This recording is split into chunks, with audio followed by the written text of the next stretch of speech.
Let's talk about creativity and public service. Now, normally, those two words don't go together very often. Actually, in my speech here, I'll ask people, is there any industry where creativity is not important? And a lot of people, one of the most common answers is government. But I do not agree. I totally disagree. I think that there's no industry, no profession that needs to be more creative than public service sector. And I'm going to share with you some examples of what I think is one of the most creative public service sectors in the world, the country of Singapore, and what we can learn about service, public service, and creativity from my new home country of Singapore. So, as an author of creativity books, I could literally live anywhere, but I've chosen to live in Singapore. I've been doing it for the last 10 years, and I am actually over and over again blown away by the creative capabilities of this country. And I want to share you some examples today with amazing creative public service. Now, let me be clear, Singapore is not utopia, not everything is great in Singapore. But I've been working in more than 70 countries, and I have to say that it is, if you ask me, it's the best country to live, and it's amazing how creative this country can be when it decides to. So let me share you some examples. The first example here is from what happened a couple of years ago. We woke up in my house at 3 in the morning from some strange sound, and we also realized that the aircon and all the power was out, and it turns out that the electric box outside our street had caught fire. And in a few minutes the fire department came and fixed it, but our whole street was out of power. Now, within 45 minutes, before 4 a.m. on a Sunday morning, up on our street, 15 trucks drives up, one truck on every driveway of all the houses that lost power, and they had a huge diesel generator on each of them, and they connected each house to the diesel generator so the houses wouldn't lose power while they were fixing the power grid. Except on our house, because we had already gone to bed when the trucks came up to our house. So they stood outside our house until 7 in the morning when they saw us moving around in our house. And then they knocked on the door and said, "Excuse us, we didn't want to wake you up, but would you like us to connect your house to the diesel generator?" And of course we said yes, and a couple of hours later they'd fixed it and the whole street was back to power. And the 15 trucks with big diesel generators drove off again. Now that is what I call amazing customer service on a Sunday morning. Here's another example. On a Saturday, the guy from the water company comes and says, "Excuse me, hi, I'm from the water company. I'm here to inform you that your next bill will be higher than normal." "Excuse us?" "Yes, your next bill will be higher than normal, and I'm here to figure out why. Can I go around on your property?" And he goes around on our property and looks for water leaks, and then he sees our pool, and he goes, "Oh, I see your pool. It looks like someone has just renovated it. Did you just renovate your pool?" And we had this. So we said, "Yes, we did." And he said, "Oh, that's why. Because when you refill the water, that's when you used unusual amount of water. So that's why you will see a peak in your water consumption.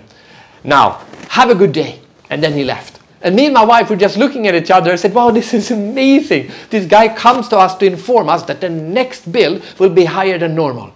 And then we realized it's actually clever, because when the bill would have been sent out to us, we would have seen the spike in water consumption, and we would have called them anyway and say, "Hey, there's something wrong here. You need to come and check the meter." And then they would have come up, but now they did it proactively. See, they didn't wait for us to call. They knew we might call, and they came out and proactively informed us that our next water bill would be higher than normal, and to see if they could identify a water leak. Now ask yourself this question: how could you be proactive, and by being proactive, provide a better service for your clients, your citizens? Example number 3. Singapore, which has been battling COVID with immensely. We are 7,000 people per square kilometer in this country. That means we really need to fight if we're going to contain COVID. And we only have something like 30 deaths, which is a great testament to the people of Singapore who are really trying to pull together and try to solve this crisis. But the government of Singapore, when they decided that they wanted everyone to wear a mask to try to contain the spread of the virus, they decided to send one mask to every person who lives in the country. And not only that, they put up vending machines so that we could all go out and pick up our own mask. So that in a couple of days, everyone had a mask provided to us from the government. Not only proactive, but fast and decisive action, which is also to me a great example of creativity. And finally, the example that I just heard from a friend. So the government of Singapore is building a new walkway, and by doing that, planting a bunch of trees. And they knew that these trees would grow up, because in Singapore trees grow fast and big.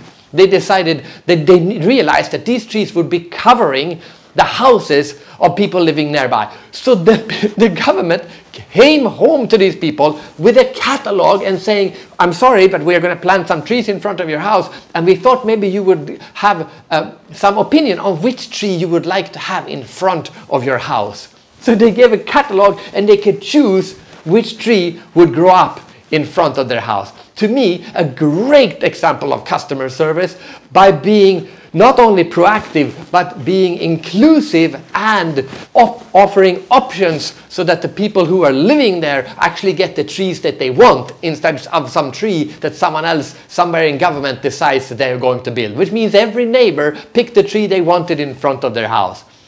4 great examples of creative government service from this little creative red dot called Singapore. Now, if you are in customers, if you are in public service, I want you to ask this question. How could we make life better for our citizens?